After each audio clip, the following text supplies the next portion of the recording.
God is important and God is extremely required to restrict people. But if you take the God out of the element and you only use society to try and restrict the sexual desires of people and tell them they have to be monogamous, you're going to end up with more degeneracy than if men were allowed to be poly. Here's my theory. Yeah. When I was out about and I was having fun as a Christian man, I was waiting for the right woman. Yeah. And I came to this guy and he goes, I don't understand. I thought you were Christian. And I go, listen, bro, I'll be a good Christian man to a good Christian woman. When I find somebody who has good morals and I know that she'll have my back and she'll do good, and when God presents me that girl, I will be a good man to her. And he asked me something that changed my life forever. He goes, well, if you're the son of God and you're asking for his daughter, why would that father ever give you a daughter when you treat everybody else like garbage? Regardless of whether you're an atheist or not, you're thinking of God as a man in the sky, but you need to think of God as a concept as a whole. And once you do that, it's impossible to accept that he doesn't exist, right? I said to the atheist, I said, let's say there was 2 islands. You're shipwrecked, right? And there's 2 islands. Both of them are full of savages. On one island, you and your friend are shipwrecked. On one island, your friend goes and he crashes and they kill him and they eat him. And you go to another island and they want to kill you and eat you, but they don't because it's against their religion. Did God save your life? Who cares? Who doesn't even know the name of their God? But their God said, don't kill shipwrecked survivors.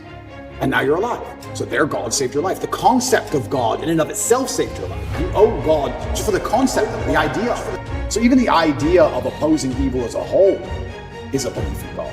So you're either an evil person or you believe in God in some regard. Talk about the Western world being fallen. What even is the culture of the Western world anymore? We have gang signs and we have frozen food and we have the pride flag. What else? Like, what even is there anymore that unifies us in any regard? I mean, I'm pretty sure, and I've never tested this, I don't want to find out, I'm under enough matrix attacks, but if you were to burn an American flag and burn a pride flag, you do more time for burning the pride flag. It's a hate crime.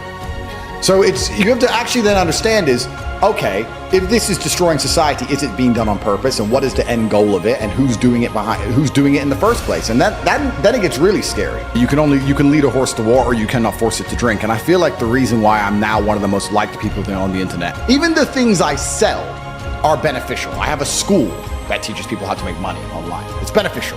If you follow me, you can make money online. You'll start to train and go to the gym. You'll listen to some positive motivational things. You'll feel more motivated.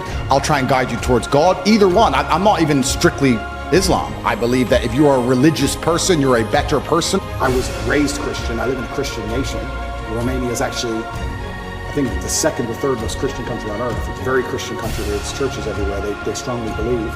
And that's where I began my journey, but I always had a very healthy respect for Islam because I understand that to a degree, to have a religion at all, you have to have an intolerance to a degree. Because without an intolerance, you don't have rules, you don't have laws, you don't have any, like you said, you have to earn God's respect. If you're a religion which is tolerant of everything, then you don't have to earn God's respect. You can be a bad person and do bad things. God loves me, so it's fine. Well, no, it's not, because that's not the point of the religion. As the world becomes a bigger mess, as people struggle to survive to pay their bills, as people become more and more unhappy, as the wars start, all this craziness, people sit there and go, do I want to be entertained by clowns? Do I want to watch these streamers who are clowns? Do I want to be entertained? Or do I want a solution? Do I want some form of stability?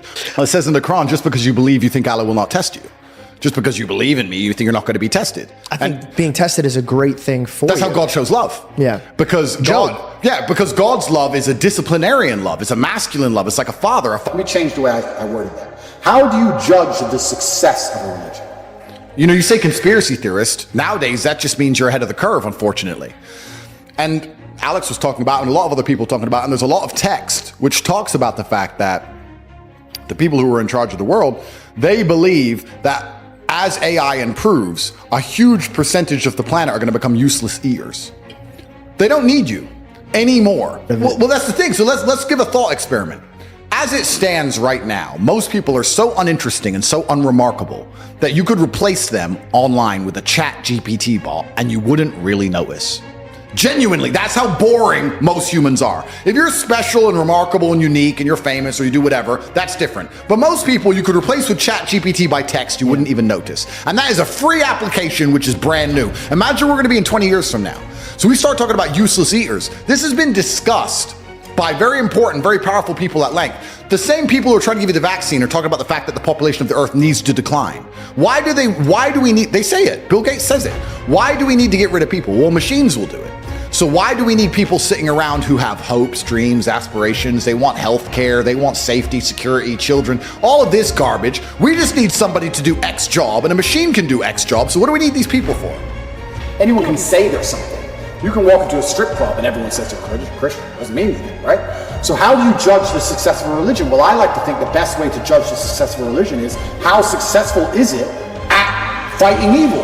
How successful is it at preserving the morality of a population in X parameter? So when you look at it from that way, you can't say that Islam isn't the most successful religion on earth. It's the most successful in regards to opposing evil. It's the most successful in regards to opposing its different viewpoints. It's the most successful in regards to having people act within the limits and the confines of what it finds to be moral and good to God. It's the most adhered to. It's the most feared. It's the most respected in most forms. And then also I'd like to think... I would say it's the most feared. Yeah, it's the most feared. But what is respect without fear? And feeling like if God has given me a platform which people listen to me, I should at least tell the truth of what's going to happen. Okay. When I'm sitting there and saying to men, look, life as a man is shit. It's always been shit. It's never been good. When men wake up and say I'm depressed and life is hard and I'm sad and I'm struggling right now, I say, okay, throughout history, men have always struggled. Happiness is for children and women. Name a time in history it was better to be a man. Was it better to be a man in World War II? Was it better to be a man on the Titanic? Was it better to be a man in the Napoleonic Wars? Was it better to be a man when you were sitting in Vienna and the Mongol horde arrived, ready to decapitate any male and enslave all the females? When's it ever been good to be a man? Building the pyramids, was that fun? It's always sucked. My money makes me happy because every single person I love lives a fantastic life. If I have to suffer so 50 people can live content, I believe that a man should do that. I know I've only reached 10% of what I can actually do. It bothers me. And no matter how much money I'm making or how most Googled man alive, whatever, I can still identify the inefficiencies in my systems. I can still identify where more money could have been made. And money isn't that important, but like we said, money is a very simple way to measure success because it's numbers. Numbers are easy. Yeah. This number, that number. It's easy. What does a company do when it wants to measure the success of a company? It looks at the numbers. What does a YouTube channel do? It looks at the numbers. Numbers are easy. So if you're going to say, how do I be successful in life? Money's not everything, but it's a nice, easy way to measure because it's numbers. And then when you understand it's the time and energy of other people, you sit and go, okay, well, I have this large empire now, and I have all these people who work for me, and all these people I love, and all these people I care about, and all these children, and all this going on, and the world is getting more and more messed up, and everything's on a decline, and everything's being destroyed, and a certain number of people are going to become useless eaters, are going to be eradicated, and they're going to try and lock us all in our 15-minute cities for the climate or some garbage. That's coming in no time. How do I combat and fight all of this and protect all the people I care about? Well, I need the time and energy of others. I need an army, so I need money. That's right. So what do you own? You own the body you're in, perhaps, but then they force you to get a vaccine, so maybe you don't own that anymore. You own your soul. You can own your thoughts, but then that belongs to God. So then what do you even own now on this planet? Because I have people say to me all the time, oh, I'd love to buy a house, and I own my house. You don't own that house. You have to pay property taxes every month, and if you don't pay them, they'll take it off you. You're renting it from the government. Piss the government off, and you'll see how long you own your house. Because I tell you what's going to happen. They're going to turn up with a piece of paper and say it's ours. Done. Happened to me. So you never even own anything on this earth, no matter how much money you have, right? Which also puts money in perspective. All it is the time and energy of other people. It's all it's good for. You can buy a Bugatti, but you don't own that Bugatti. You can drive it a bit if they let you. And piss the matrix off enough, they'll take that off you too. That's perhaps why I'm gearing up for war so heavily, because I believe that this war can't be avoided. And a lot of people ask me, why with my money do I not do one of two things? Which is one, vanish. Because I could just delete everything and shut up, right? I could just go away. But that's not you. That's not me, and I think that God would be disappointed in me. So I think God's given me this platform to tell the truth, so I'm going to do it. Or the second thing is I could sell out to the system. I could cut. It's also not you. It's not me. I could sell to the system, say what they want me to say, promote the things they want me to promote, sell shit to kids, be a piece of shit, and then they'll let me live. But then you just remove the only thing that you do own, and it's your soul. Absolutely. And you don't want them to take that away. No, exactly. I need to keep something. Yeah. So it ain't worth giving that up for a bit more money, because I have unlimited money anyway. Do we respect men we don't fear? If there's a man who could do absolutely nothing to you on any level at all, you might be nice to him. Sure, because we're not bad people. But would you really respect him? If you could take his chick in front of his face, set his car on fire, you wouldn't do it. You wouldn't expect him. You might be nice to him because we're not bullies. You wouldn't expect him. Respect and fear are linked. They're not always the same thing, and you can maybe have fear without respect, but it's very hard to have respect without fear. And also, I heard someone say once that we see the world as we see ourselves. If you're a thief, you think everyone's a thief. If you're a liar, you think everyone's a liar. And I kind of agree with that. I understood that. I also like to think we see religion as we see ourselves. I like to see myself as a person whose respect you have to earn. I like to see myself as a person who has strong, rigid boundaries. I like to see myself as a person who will stand up and say, no, that's wrong. I like to see myself as a person who's not afraid of being shamed by whatever community for saying, I don't agree with that particular ideal. If you don't look in the mirror and be like, yeah, I did the right thing, then what do you even have? When I see these Satanists, and they're, especially in America, and they're doing, let's keep it on Christianity, these Satanists, and they're dressing up Jesus as gay and all this stuff, like, that's not done in any kind of good faith. There's no good reason to do that. That's done with genuinely malicious intention. And what kind of people want to do that? And then the answer by extension is, I thought America was a Christian country. So how can you have a Christian country where the prophets of the religion are mocked to the highest possible levels within the confines of the country, and it's promoted? Is that a Christian country? Doesn't seem like a Christian country to me. I don't think the same thing would happen with Islam in Saudi Arabia. I can't imagine that happening. So how can you say we're a Christian country, but everyone's mocking our God on the streets? Ha ha ha. It's on Netflix. Ha ha ha. That's not a Christian country to me. So if you're not a Christian country, then where's the religion? The religion's supposed to enforce certain boundaries. You're supposed to at least show it respect. You know, in Christian countries, there's more respect for Islam than there is for Christianity. In a Christian country, name one. They still don't do it with the Islamic Prophet. Why do you think that is? It's too much smoke. It's just not worth the heat. Because people believe. And I'm not advocating for violence on any level. I'm saying that even these degenerates who are trying to destroy people's belief in God, like we've discussed earlier, because they don't want you to have any baseline morality. If you believe in God, there are commandments, yes and no. That baseline morality prevents you being an absolute slave. So they're trying to destroy it. But even those degenerates who are trying to mock and disgrace God, understand there's a point where it just backfires and ooh, this is smoke. Every single part of me is on my team. My mind, my hands, my feet, everything, my teeth, you name it. If it goes to war, I've got every single weapon at my disposal. So when people say to me, why am I fighting this war? I say, you're in the war too. You're just gonna be a casualty of it. You're gonna be a forgotten name. You're not even a name, you're gonna be a number. In wars, it's interesting, in wars, if you look at any war, they'll talk about 12,000 people died here. Yep. And one of them was this guy. There's names and there's numbers.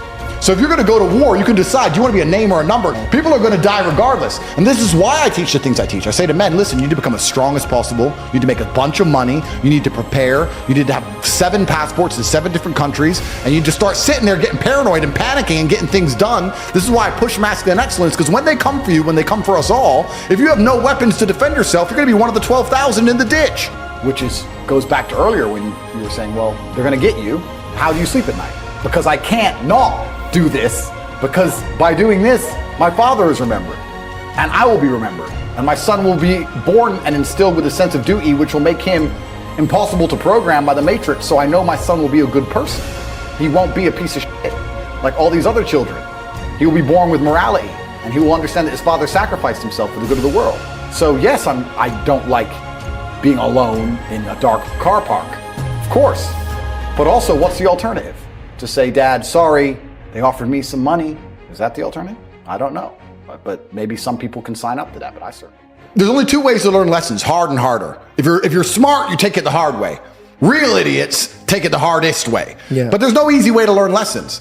So you're right. I agree with everything you say. And that's how God teaches anyway. That's how God is always going to teach, because God is a disciplinarian love. I think it says, someone said this to me, I think in school you learn things and then you're given a test, but with God you're given the test and then you learn things. And that's the way it works.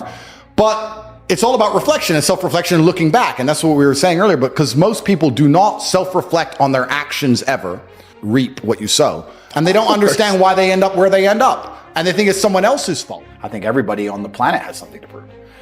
You must prove yourself to other people. You must prove yourself to your bloodline, as we just discussed. You must prove yourself to God. God hates the lazy. He can't stand them.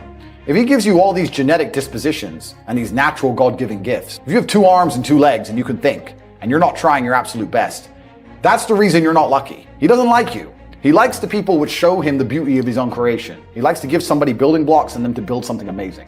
It's the best thing about being a man. You get to build who you are. And I became religious because I realized there's so much evil in the world. God must exist. You can't equal and opposite force. Light That's has science. darkness, Light has a darkness. yeah. And I see so much pure evil. The devil must be real, which means God must be real. We got to remember that life is held in God's hands, Yep. not the devil's hands. Yep. So this whole entire demons or these matrix, as much as powerful as we all think they are, Yep. they only move when God wants them to move. I agree with you. The person who goes, I don't have to prove anything to God. I don't owe all of my ancestors any effort. You know, I've done that because I've been trying to prove myself to my lineage my entire life.